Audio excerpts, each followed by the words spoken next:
Hey everyone, it's Chelsea from the Allen County Public Library, and this is our last video for Adult Summer Reading Program. And in this video we have Officer Trever Thompson and Trainer Jason Hanley along with Canine Morgan, and they are going to be talking about what goes into training police dogs and how our police force uses those police dogs. So I hope you enjoy it. What kind of dogs do you typically use for the canine position, the police force? Most dogs right now, it's a mixture between only really two dogs. It's either German Shepherds or Belgian Malinois. Most agencies, it seems, are going to the Belgian Malinois, which is what my dog is, as well as our county's dog. And really the only difference and reason why is they're a little bit smaller framed. They don't have as much hip problems. And their drive is so much higher. I mean, as far as them being able to jump and scale fences because they're so much more athletic. So most agencies have switched over to the Belgian Malinois. So what we'll do, again, these all have distracting odors in them. And we'll see if you guys can figure out which one has the narcotics in it. I'll go ahead and reward him because Trever doesn't know where it's at either. So, and normally what he'll do is he'll just kind of present. The dog might go by it the first time and see if there's something somewhere else and then come back to see. He's going to stay there and he gets rewarded. So his change of behavior was a stop and a stare, you know, and that's up to the handler. And that's why it's so important. You know, this dog lives with him. These guys are partners. He knows what's going on in the dog's mind. Sometimes it might be an ear flinch and go back. His tail might stop or something like that. So how do the police department come about getting the dogs? So once we found our local trainer, Jason Hanley, who had just happened to move here in the area, what we done is we get the price of the dog, and we have to go before the city council because more than just the price of the dog, I mean, it's the overtime because the canine handler has to get a half hour per day for overtime maintenance for the dog. That's feed and water and the constant running of the vehicle, where most patrol officers, once they pull up to the station, you can just shut your car off. In the summertime, like right now, this car has to stay running 24/7 when he's in it with the air conditioning. So you have to accommodate the fuel prices, the amount for the dog food, the vet bills, and then the price of the dog. All that goes before the city council. Once the city council approves that, then that's when we purchase the dog. Okay, so what goes into training the dogs? So when we got Canine Morgan, he is what they call a green dog, which means he has no training. He just has high drive, which means he would be a good working dog. So it's an 8-week program, and in those 8 weeks, basically we start off small with just, say, him walking up to your hand and getting a piece of food out, and you've got this clicker that makes the same exact clicking noise. And after a while, he knows that that's what you want him to do. And then you just keep building on that, which leads up to starting to introduce him to one of the odors on those boxes like we use down there. Once he gets to that first box that's got the illegal narcotics in it, he hears that click. He now knows, he associates that smell with a reward. And once you keep building on that and imprinting all those odors, that is no different than a car. So that box is essentially a small car. He goes out and transitions over to that car and shows the alert, and that's when he gets rewarded with the tennis ball.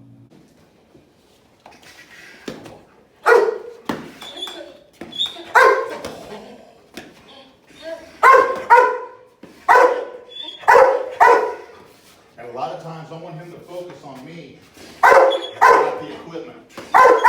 Good. Once he's fired up on me,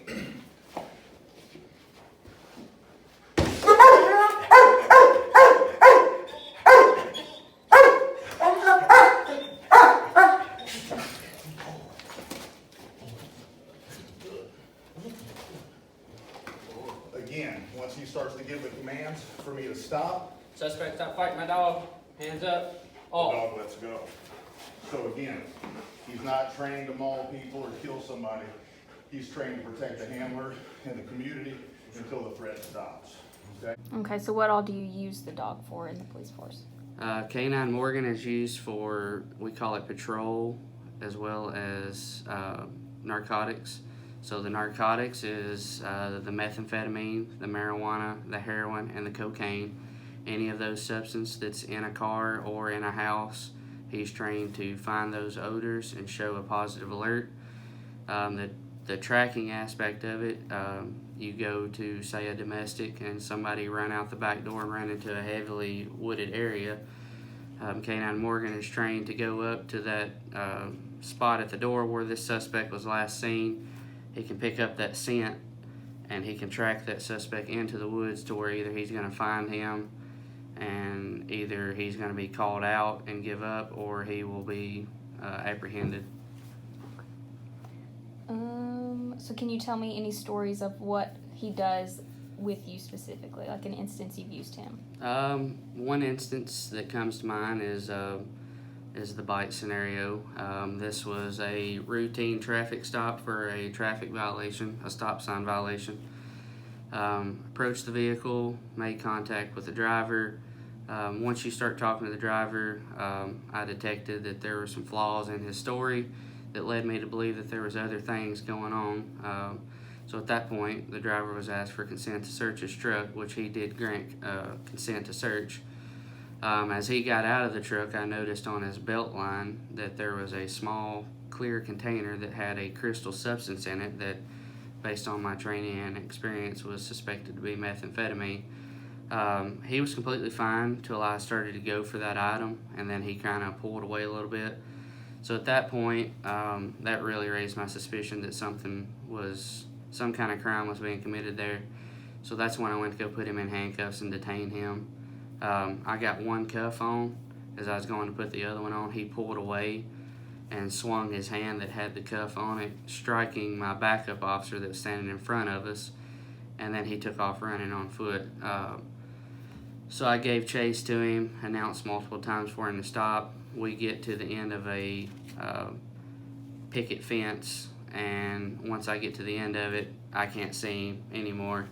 There's multiple houses around us, so at that point we formed a perimeter around the area because we knew we had him in that vicinity.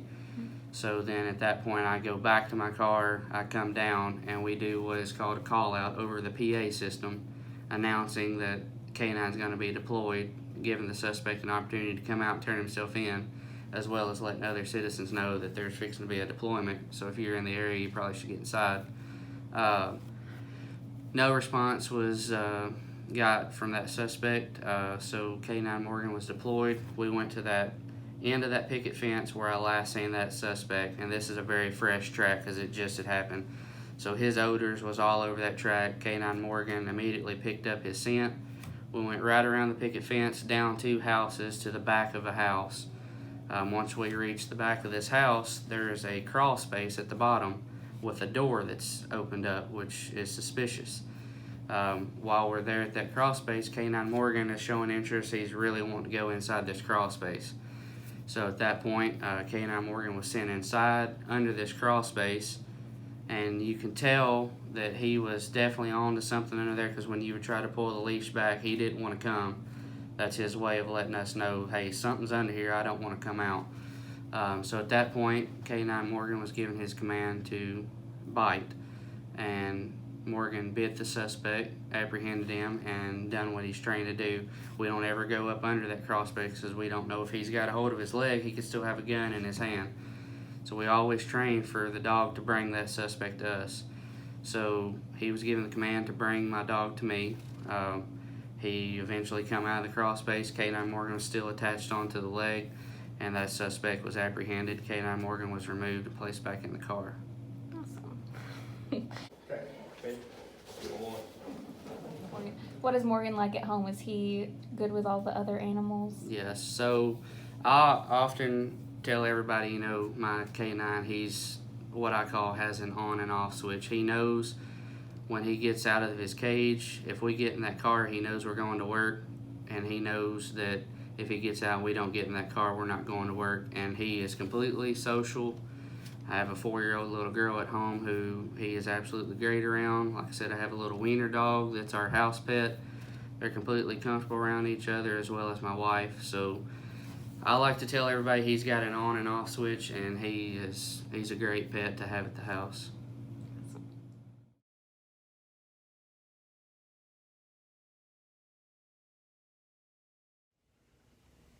All right, I hope you have enjoyed this video as well as our adult summer reading program.